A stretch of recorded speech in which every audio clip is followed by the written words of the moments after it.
దేశ ప్రజలంతా ఎప్పుడెప్పుడు అని ఎదురు చూస్తున్న అయోధ్య రామ మందిరం ప్రారంభోత్సవానికి ముస్తాబైంది.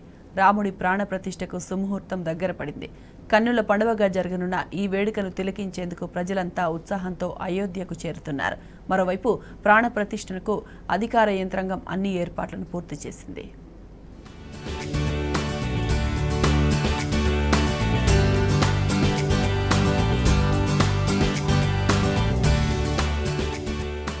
అయోధ్య రాముడి ప్రాణ ప్రతిష్టకు వేలైంది.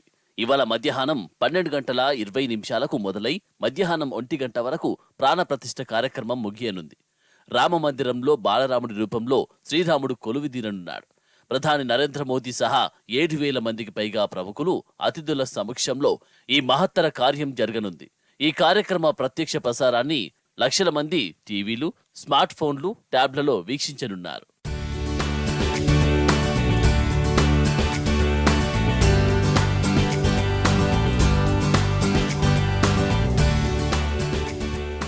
అయోధ్య రాముడి ప్రాణ ప్రతిష్ఠ వేళ దేశ విదేశాల్లోని హిందూ దేవాలయాల్లో ప్రత్యేక పూజలు చేపట్టనున్నారు ప్రజలు. దాదాపు 60 దేశాల్లో విశ్వ హిందూ పరిషత్ పలు కార్యక్రమాలు నిర్వహిస్తుంది. అయోధ్యలో ఈ వేడుక కోసం శ్రీరామ జన్మభూమి తీర్థ క్షేత్ర ట్రస్ట్ అధికార వర్గాలు అన్ని ఏర్పాట్లు పూర్తి చేశాయి. రామ మందిరం మొత్తం పూలతో, విద్యుత్ దీపాకాంతులతో అలంకరించారు. అయోధ్య వీధులను సుందరంగా తీర్చిదిద్దారు.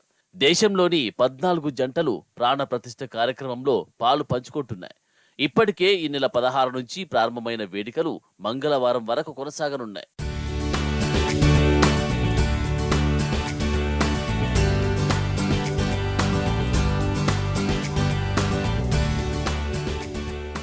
ఇక ఇవాళ సాయంత్రం అయోధ్య దీపాకాంతులతో దగదగా వెలిగిపోనుంది. మొత్తం 10 లక్షల దీపాలను వెలిగించనున్నారు.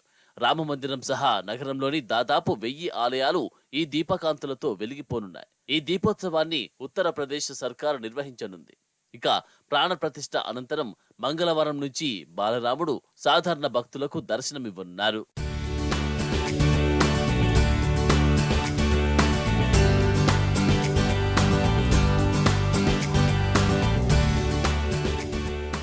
శ్రీరాముడి ప్రాణ ప్రతిష్ఠ వేళ అయోధ్య నగరం భద్రతా వలయంలోకి చేరింది.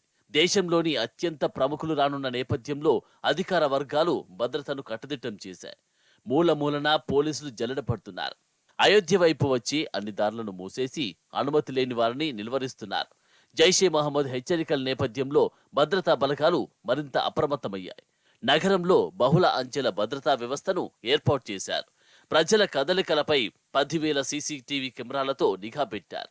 మరోవైపు వీవీఐపీల రాక సందర్భంగా ట్రాఫిక్ ను కంట్రోల్ చేసేందుకు అవసరమైన అన్ని ఏర్పాట్లు చేశారు. మెరుగైన భద్రత కోసం ఏఐ సాంకేతికతను కూడా వినియోగిస్తున్నారు.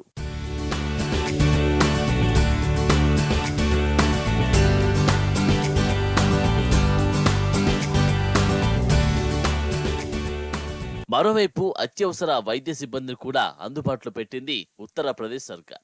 స్థానిక దవాఖానాల్లో సరిపడా బెడ్లు ఏర్పాటు చేశారు అక్కడి అధికారులు.